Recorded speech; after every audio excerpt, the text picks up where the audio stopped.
First question, Peter. Give me an insight into your amateur career so far. So started boxing when I was 10.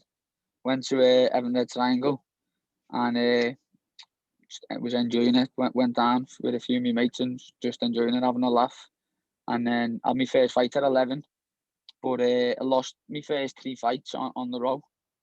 But then after that, I won. I think it was about 19 on the spin, and like in that 19, I won my first national title, and it was the first time I boxed for England. Got my first England vest, and I won 3 Nations where I beat the Welsh champion and the Scottish champion. So after winning them, like I was still about 13, 14, but I just loved the feeling of winning, know what I mean? And the feeling of being on the top of the podium and coming home to the family, everyone made up, proud of me, all my mates and that all made up for me, everyone in the gym.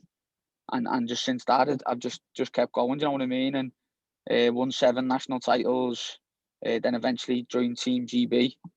And then since joining Team GB, I've had medals at every single major competition that I've been to. So my amateur career has been great so far, and to be qualified for the Olympics, which is the pinnacle of the sport, it's amazing, know what I mean? And that's the only major tournament that I haven't had a medal at. So I'm 100% looking to be bringing a medal back from there.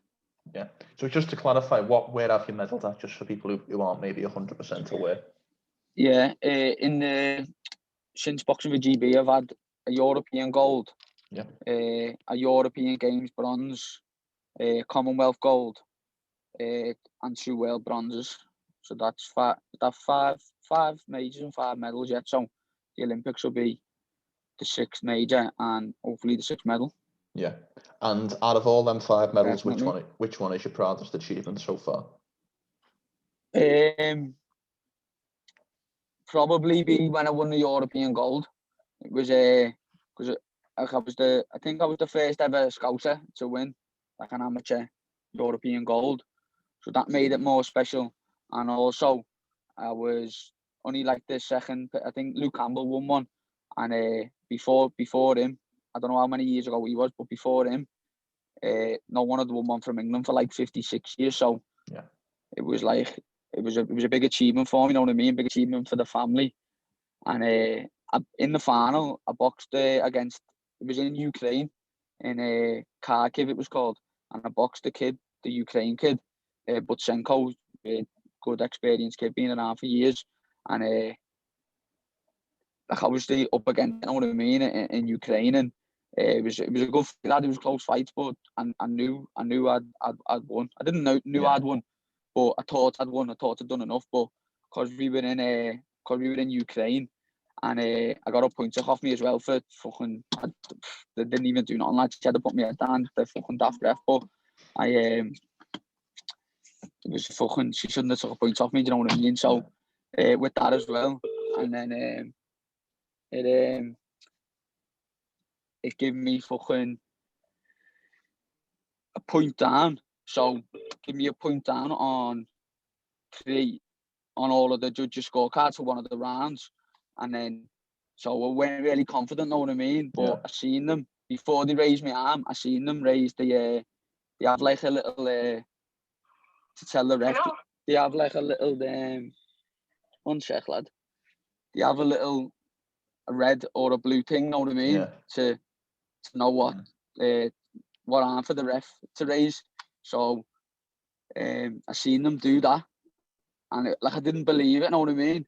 Until they raised my hand and they said McGrail, and it was amazing. I was screaming into the camera, me club's name, RT. It was probably one of the best feelings I've had in boxing up to now. Like, superb. And one thing you touched on there was fighting abroad, fighting away from home. You have medalled in Australia, in China, and in Russia, as much as many other places. What are them experiences like for you? What were they like? The boss, know what I mean? Like, when you're going away to these tournaments, the Commonwealth Games in Australia, the Youth Olympics in China, you're on like a big a big athletes village, you know what I mean? Yeah. There's obviously all sorts of countries there, all sorts of sports. So you're just seeing all different athletes, and you have a little mingle with the countries that can speak English, you know what I mean? And just get to know them, get to know if it's a different sport, how they train, what they do. And obviously who you're going away with, who I'm going away with, all the lads on the squad, the lads and the girls. We're just making memories that are there for a lifetime, you know what I mean? And obviously, eventually, when I do turn over to the professional game, the likes of them experiences is going to stand me in good stead, because you're going away and you're fighting at the highest level, do you know what I mean? Yeah. And you're away from home. You're away for up to 4 weeks. You're not away from home, away from your family. And it's just all valuable experience for when I do eventually turn over. Yeah. Now, all these competitions that you've got under your belt, you must have some stories, some funny stories. Give me the funny story that comes to mind from one of these competitions. A funny story from when I'm away. Yeah. You've caught me off guard there, you know. I'll have to, there's some in my head, lad, what I can't really say on camera, you know what I mean? So we'll wait for episode 2. I'll remind you next time, and then on episode 2, there's a few on camera, lad, and a few people wouldn't be happy, so I couldn't. Fair enough. I couldn't be saying it here, do you know what I mean? All right, okay. So the plan, as you've mentioned, is to go to the Olympics. After that, definitely. Go on, sorry. Nah, I'm qualified yet, so that's what I mean. I got my spot, didn't I, in April of this year, last year. Obviously I would have already went, wouldn't I? Yeah. If everything went to plan, and would have been pro now. So obviously it would be worth the wait, because as you know yourself, if you get a medal at the Olympics, which I know I'm good enough to, because everywhere I go a medal, and I'm in the top 3 in the world now, so I'm definitely good enough to get a medal there. And I believe I can beat the 2 kids who got silver and gold at the last World. So I'm aiming for the gold, like, and that just sets you up, do you know what I mean? For just like big fights, not even big fights, because you're gonna get there anyway, but I just mean just your profile and just better contracts and that, and it's just like starting halfway up the ladder in your pro career. You're on the radar straight away, aren't you? That's what I mean. There's a fuss about you, and that, do you know what I mean? That's what I'm looking forward to, like all the city being behind me, and like when I'm pro, because like now with the amateurs, obviously people are bothered about me, but I feel like in the amateurs, what we're doing, we're fighting. The kids were fighting, the naughty kids, you know what I mean? We're boxing Kazakhs, Cubans, Americans, and that. And not that many people are watching it. I just feel like once I turn over and everyone's watching me and I've got pressure on me, that's what I'm looking forward to the most, fighting. Obviously, COVID legs here, fighting in front of crowds and that. Yeah, and is the plan as soon as you...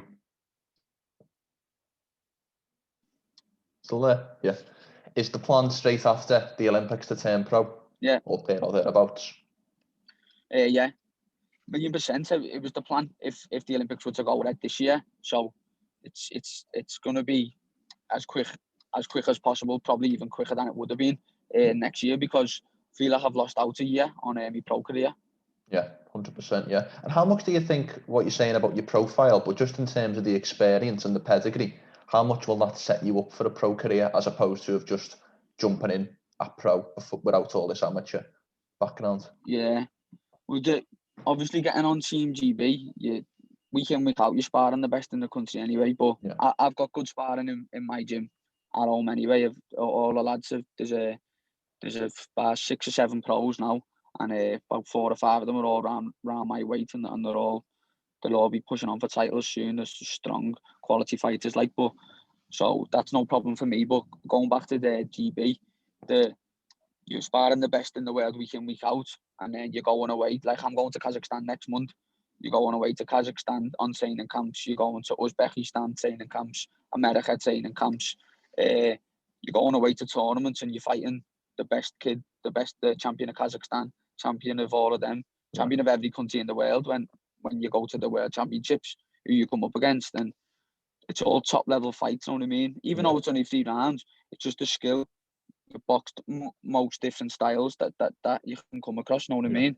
100%. So it all stands you in good stead. And then The WSB, it's finished now, like, but I think it finished about 2 years ago. But you used to do 5 rounds in that. You wouldn't have a vest on. You do a day before weigh-in.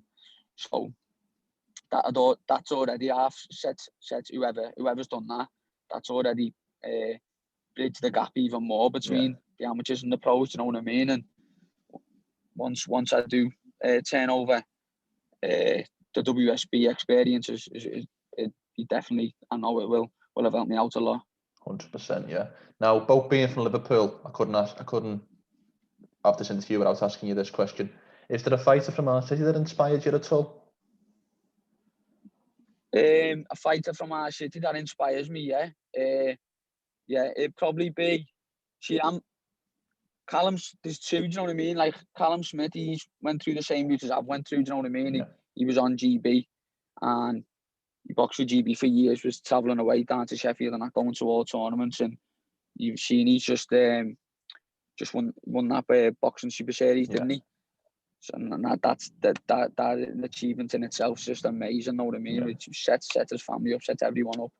It's made everyone proud, the city proud, and so he's half. That's where I'm looking to get. You know what I mean? Yeah. And then obviously you've got Tony Bellew as well, because he's an Everton fan and so am I. So when he boxed in Goodison, that, like, for him to win that world title and win it the way he won it, you know what I mean?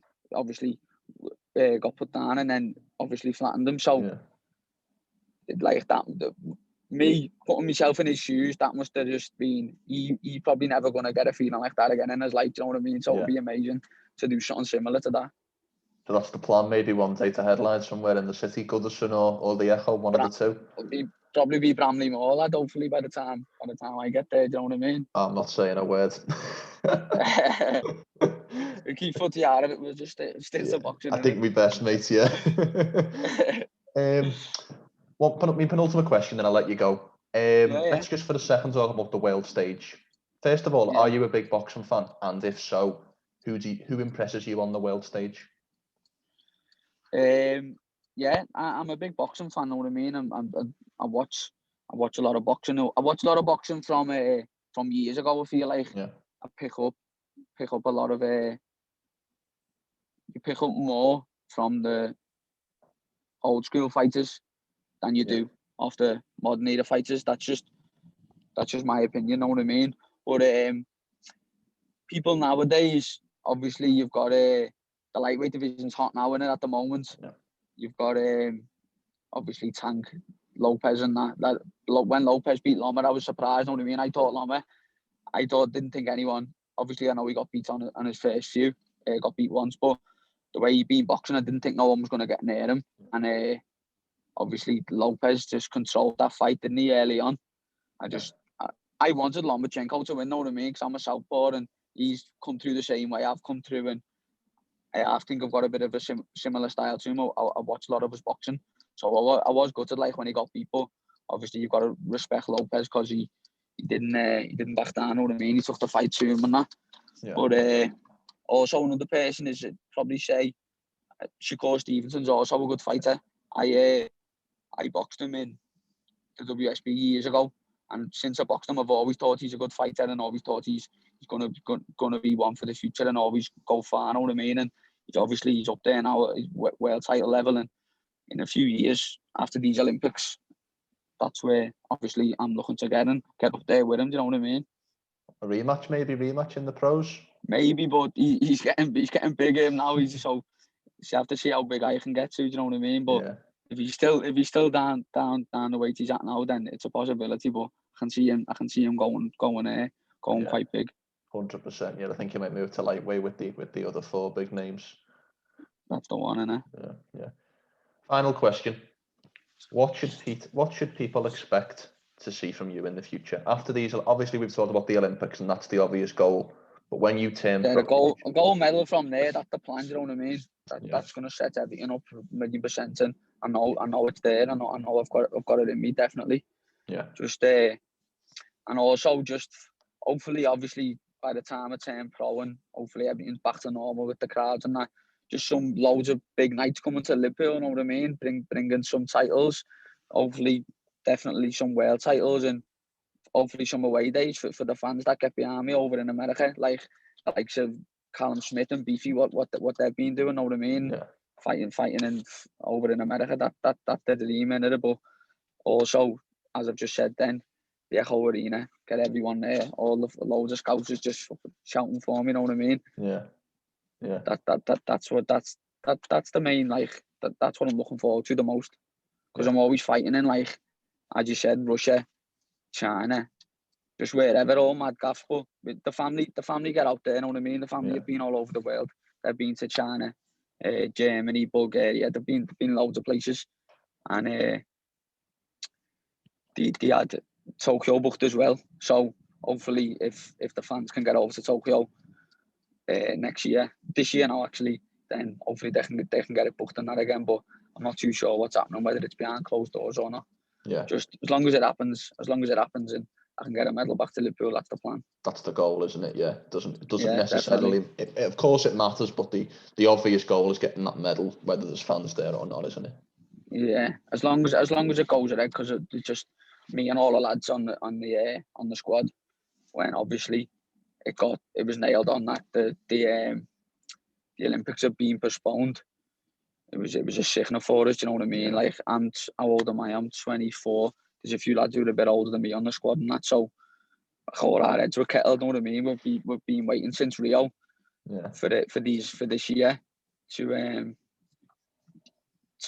turn over, and it's just as we were getting to it. You know what I mean? They said, "Nah, you're waiting another year."